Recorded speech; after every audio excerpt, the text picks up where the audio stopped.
नमस्कार दोस्तों, मैं शिवशंकर सिंह। अक्सर हम बातें करते हैं सफलता असफलता, सामान्य व्यक्ति या श्रेष्ठ व्यक्तित्व की। तो आज हम बात करते हैं श्रेष्ठ व्यक्तियों के 9 गुणों की, या श्रेष्ठ कौन से लोग होते हैं और श्रेष्ठ कैसे बनते हैं। तो मैंने अपने जीवन से तमाम सारी पुस्तकों के अध्ययन करने के उपरांत ये 9 गुण, 9 नियम आपके लिए लेके आए हैं, जिसको यदि आप अपने अंदर धारण करते हैं तो आप भी श्रेष्ठता की तरफ बढ़ेंगे। सामान्य जीवन में, समाज में 3 प्रकार के व्यक्ति होते हैं: सामान्य, मध्यम एवं श्रेष्ठ। और मेरी डिक्शनरी में असफल व्यक्ति कोई नहीं होता। असफल व्यक्ति इसलिए कोई नहीं होता क्योंकि कल जो रात में सोया और आज उठ गया तो वो 100% सफल है। ईश्वर के द्वारा उसको सफल करार दे दिया गया। अब ये उसकी इच्छा शक्ति है कि वो सिर्फ जो है सामान्य व्यक्ति रहना चाहता है, मध्यम रहना चाहता है, या फिर श्रेष्ठता की तरफ बढ़ना चाहता है। तो दोस्तों, हम बात करते हैं सबसे पहले गुण अथवा नियम की, जो हमें सामान्य से श्रेष्ठ की तरफ ले जाती है। तो पहला जो गुण होता है वो होता है डर को डराने का। वास्तविक जीवन में धरती का हर प्राणी डरता है। डर एक नैसर्गिक प्रक्रिया है जो हर व्यक्ति को लगती है, परंतु हम उनमें से कौन हैं? सामान्य, मध्यम अथवा श्रेष्ठ, यानी कि डर को पालने वाले, डर से लड़ने वाले, या डर को ही डराने वाले। फैसला आपका, क्योंकि ये हमें तय करना है कि हम अपने जीवन को किधर लेना चाहते हैं, किधर ले जाना चाहते हैं। तो ये पहली सीढ़ी है जीवन को सामान्य से श्रेष्ठ की तरफ ले जाने की। तो आगे हम दूसरे गुण की बात करते हैं, दूसरे नियम की बात करते हैं जो श्रेष्ठ जन अपने जीवन में अपनाते हैं। वो है आगे बढ़ने वाला, या लीड बाय एग्जाम्पल, या फिर लीडरशिप। क्योंकि लीडरशिप के बिना हम कभी भी सामान्य से मध्यम को पार करते हुए श्रेष्ठ नहीं बन पाएंगे।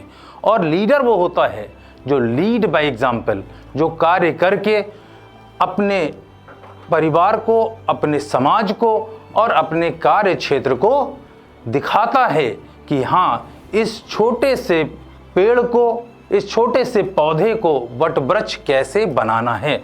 तो लीडरशिप वो दूसरा गुण है जो आदमी को मध्यम से श्रेष्ठ की तरफ ले जाता है। तो दोस्तों, तीसरा जो नियम है या तीसरा जो गुण है जो श्रेष्ठ जन अपने जीवन में अपनाते हैं और सामान्य जन नहीं अपनाते हैं, वो है लगातार सीखने की इच्छा होना।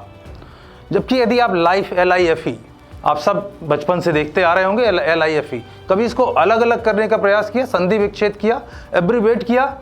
Infinite learning for ever. जीवन अपने आप में ये बात कहता है कि हमें अनंत तक, जब तक सांस है तब तक रोज कुछ ना कुछ नया सीखना है।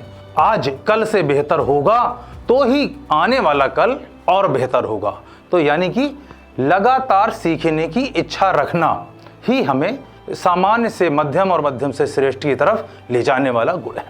चौथा गुण, क्रोध पर काबू रखना। आप जानते हैं क्रोध क्या है?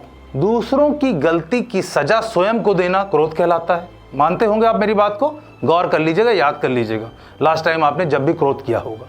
या फिर जो हमारे पास होता, हमारे अंतर्मन में यदि कुछ खराब चल रहा होता है, हम उसको लोगों को फॉरवर्ड कर देते हैं, जिससे सामने वाले का हमारे प्रति सोच समझ फर्क हो जाता है और वो हमें गलत निगाह से देखता है। तो दोस्तों, क्रोध को ताकत बनाना है, क्रोध को कमजोरी नहीं बनानी है। और यही डिफरेंस है सामान्य, मध्यम अथवा श्रेष्ठ व्यक्ति में। इसके बाद 5वां गुण, जो अति आवश्यक है आज के इस भौतिक जीवन में, पाने के बजाय कमाने की इच्छा रखना। सामान्य जन क्या कहता है? मेरे तो पिताजी ने कुछ बना के नहीं दिया। मध्यम व्यक्ति क्या करता है कि जो रखा है उसको खा रहा है। लेकिन श्रेष्ठ व्यक्ति जो होता है वो गड़े पड़े और लॉटरी का इंतजार नहीं करता है कि गड़ा धन मिल गया, पड़ा धन मिल गया, लॉटरी मिल गई।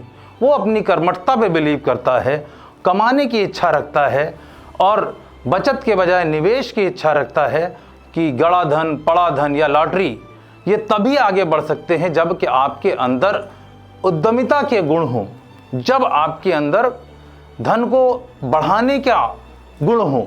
तो इसलिए कमाना उद्यमिता ही है।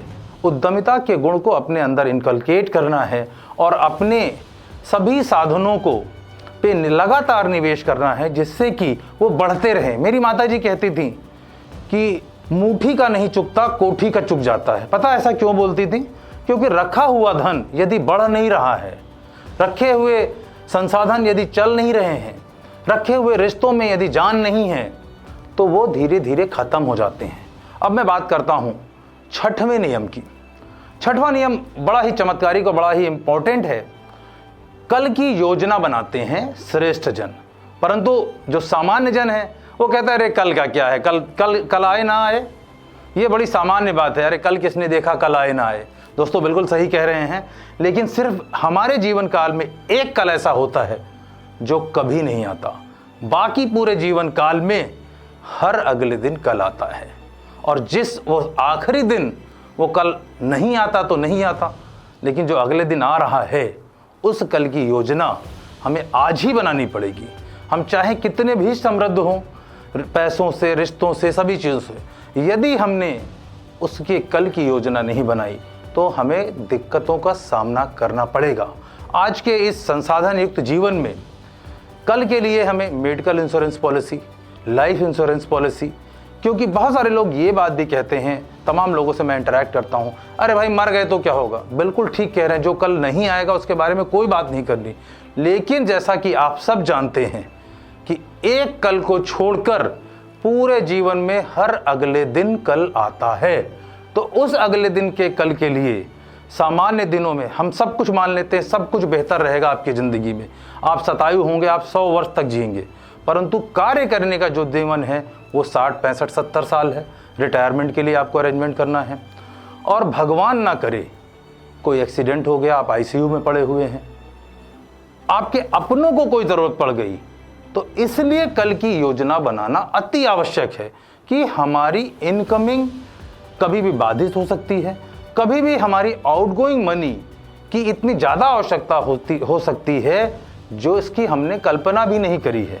तो इस तरह की इमरजेंसीज से बचने के लिए कल की योजना बनाना अति आवश्यक है। तो दोस्तों ये रहा हमारा 6वां पॉइंट। अब मैं बात करता हूं आपसे 7वें बिंदु की। 7वां बिंदु ये बड़ा ही हास्यास्पद है, मैं भी आपके साथ हंस रहा हूं कि होम सिकनेस, घर में रहने की बीमारी। हम सब जानते हैं कि जब पहला कदम घर से बढ़ाते हैं तब हम स्कूल जाते हैं, दूसरा कदम बढ़ाते हैं तो कॉलेज जाते हैं, इसी तरह से तमाम हमारी जीवन यात्रा चलती है। क्योंकि घर में हम रहते तो कैसे सीखते पढ़ते, लेकिन यदि उस सीख समझ का दायरा बड़ा करना था तो फिर क्या करना है, तो हमें अपने व्यापारिक क्षेत्र में, सामाजिक क्षेत्र में, व्यावसायिक क्षेत्र में, पारिवारिक क्षेत्र में, सभी क्षेत्रों में एक्सप्लोर करना पड़ेगा। और आप जानते भी हैं कि ट्रैवलिंग इन 9 गुणों को समाहित करती है।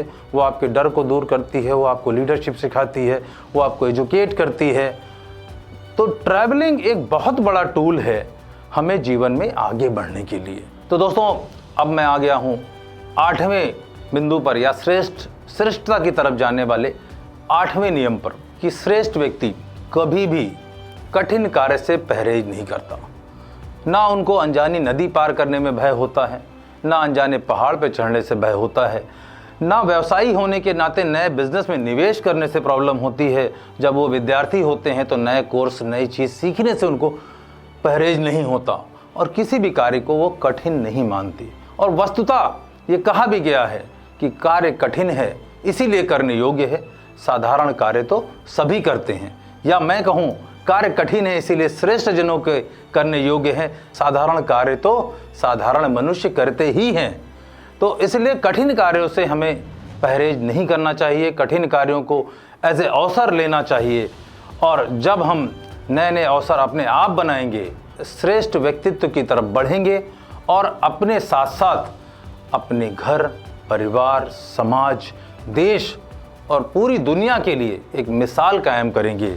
चाहे हम किसी की बात कर लें, गौतम बुद्ध, स्वामी विवेकानंद, अब्दुल कलाम आज़ाद, तमाम सारे लोग इन्हीं सारे गुणों को अपने जीवन में अपनाया और आज भारत के ही नहीं दुनिया के श्रेष्ठतम व्यक्तियों में शुमार हैं और आगे भी रहेंगे। और सबसे जो महत्वपूर्ण बात है या बिंदु है वो है जो मैंने अपने पिछले वीडियो में भी बताया कि तुलसी साथी विपत्ति के, और आखिरी बिंदु उसमें था राम भरोसे एक। तो राम भरोसे एक या स्वयं पर भरोसा रखना, खुद पर भरोसा रखना, क्योंकि बहुत ही आसान तरीका है भरोसा पाने का, बहुत आसान। बस दूसरे पे आप पूरी तरह से भरोसा करिए, पूरी तरह से करिए, आंख मूंद के मत करिएगा, पूरी तरह से करिएगा। पूरी तरह से भरोसा जब आप करेंगे तो आपको भरोसा वापस मिलेगा। और भरोसे के दम पर ही आज जितनी भी श्रेष्ठ कृति दुनिया में दिखाई दे रही है, क्योंकि अकेले हम कुछ भी नहीं हैं। आज हमने आपसे बात करी सामान्य, मध्यम और श्रेष्ठ व्यक्तित्व की, और मुझे पक्का यकीन है कि ये 9 नियम हमें एक बेहतर, सफल, अच्छा इंसान बनाएंगे और हम अपने घर, परिवार, समाज, देश के लिए एक अच्छी मिसाल कायम कर पाएंगे और मिलजुल कर अपने देश को एक बेहतर देश बनाएंगे। Thank you so much. Keep watching my videos.